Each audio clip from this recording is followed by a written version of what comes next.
Hiya, Aran here, coming to you once again from my living room, to which I've returned after spending a weekend at a conference in Malta. As you can see, I've come back with absolutely no suntan, and I've also got something of a cold, which I got immediately on return. So that only goes to show really that if you're going to go to Malta for a conference, you should probably just stay in Malta. Don't come back, you'll get a cold. Stay there, it's nice, it's sunny. They sell ice cream in squares with pavement cafes. But anyway, here's some videos that I took during my time in Malta. Not going to offer any further reflection on these just now because that'll come later in an after video that I'm going to do. But this is the during video, and I've got a big deadline coming up, so it might be a couple of weeks before I put the after video together, but that'll be coming up later. In the meantime, enjoy some of my thoughts and perhaps more importantly, some of the beautiful sights of Malta in the next few minutes. Cheers. Well, I've just landed in Malta. I'm sitting outside Malta Luca International Airport here. See some palm trees, an EU flag and the sun, so that's all nice. I realised that although I thought I'd prepared quite well, you know, I remembered my passport and my toothbrush and my conference presentation, all those sorts of things, I didn't actually remember the information of how to get to the residence where I'll be staying. So my first quest here in Malta is to find some Wi-Fi and actually download the email attachments that I probably should have printed off and brought with me. I've been here a few minutes. I've already seen a McDonald's, walked past a Costa Coffee, and there's a big building over there with Microsoft and Vodafone logos on it, once again proving that international travel truly does broaden the mind and provide new experiences. Alright, wish me luck. Yours in search of Wi-Fi. Hey look, you can see my phone in my shades. And this, it would seem, is where I'm going to be staying for the next 3 nights. It's a shared room, which I have to say I'm not completely thrilled about, but I'm sure the people I'm sharing with will be lovely. And it has to be said that the apartment itself looks pretty swish. It's on the sort of ground floor of a housing complex here at the University of Malta's university residences, and outside it's, well, it's certainly not Edinburgh, is it?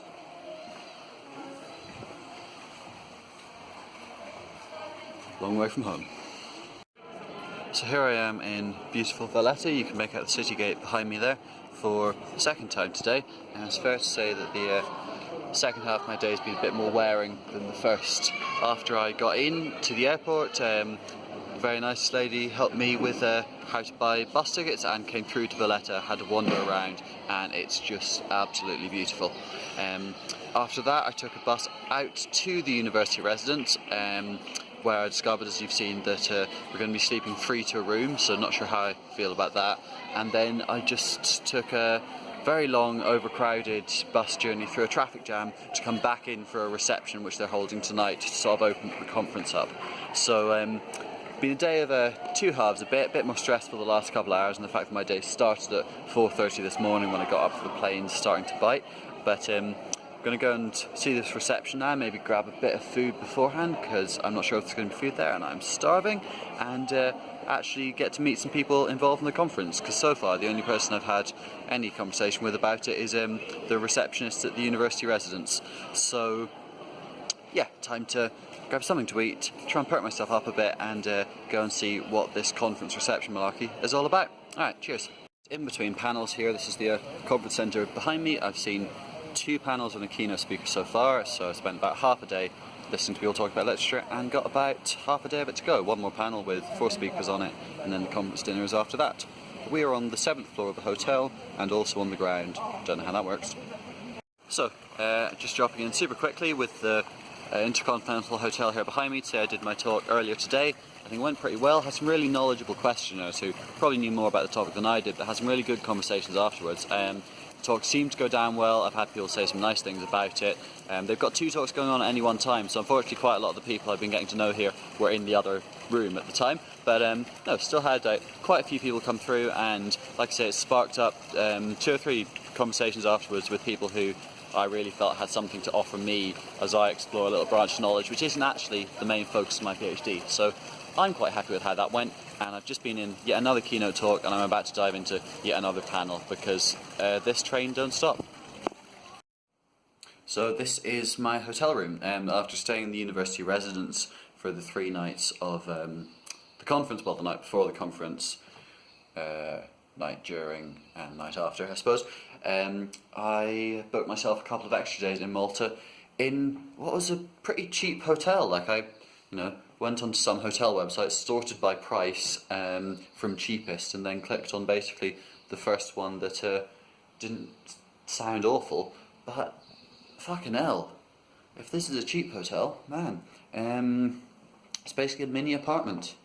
But enough about that. So the conference ended yesterday, and then went out for dinner and drinks with some of the other people from the conference, which turned into quite an epic sort of a night in the bars of Valletta. We were out until about 4, and yeah, a bit sleepy and creaky of throat this morning, but it was really good. It reminds me a lot of being an exchange student actually in Australia back when I did my undergrad, where you're in that environment where you really need to sort of make friends very quickly, as it were, because like you're all doing this thing together, and especially at the conference, there's a lot of standing around, in between the panels and stuff. It's like, oh, there's a coffee break. The day is structured at these coffee breaks, and you need to speak to someone. So got speaking to my roommate, he got speaking to other people, and sort of like various little groups, I imagine, formed. And our little group wandered around beautiful Valletta yesterday drinking Chisk lager in a succession of bars. And then this morning they booted us out of the residence, took a bus into Slima, where I'm staying for the next couple of nights, drank some coffee, and now I've come to find my hotel room, which turns out, I don't really know if I want to leave, but I should. I should go out into Malta, bring some books, find a nice cafe where I can do some work on my actual PhD project, because this conference is dangerous, that it might be a bit of a distraction from that. I've got a big deadline very soon, so I'm going to allow myself just a few minutes to chill out here, and I'm going to turn around, go out into Slima and find somewhere to study for a little while. And that's that. So those are all the videos I took while I was in Malta, and I know it's a bit of a disjointed viewing experience, but I wasn't there to film a documentary. I was just grabbing a minute or so to talk to my phone when I could. So I haven't edited that at all. Those are just all of the videos I took in chronological order. I know there's big gaps in the chronology of that, and you don't actually see much of the conference itself, but those are the videos I took, and this is the during video, so that's what it's supposed to be. Is just the videos I took, unedited, thrown out there, and then a little bit later on, like I say, I'll do that reflection video. But as a final note, it probably won't surprise anybody who watched how clearly hungover and tired I was in that final clip, that staying a few minutes in my hotel room turned into lying on one of those beds for quite a long time, and then going out to study involved quite a lot of going out sightseeing before I reluctantly subsided into a chair in a cafe to do a little bit of work. But that is what I did in Malta. That's a little bit of Malta glimpse in the background there. I had a great time. It was a really interesting experience. I think I learned a lot from it, and hopefully I'll communicate that more to you on the next video. But for now, I just hope that you liked seeing some footage of a puzzled man in a foreign country. Cheers.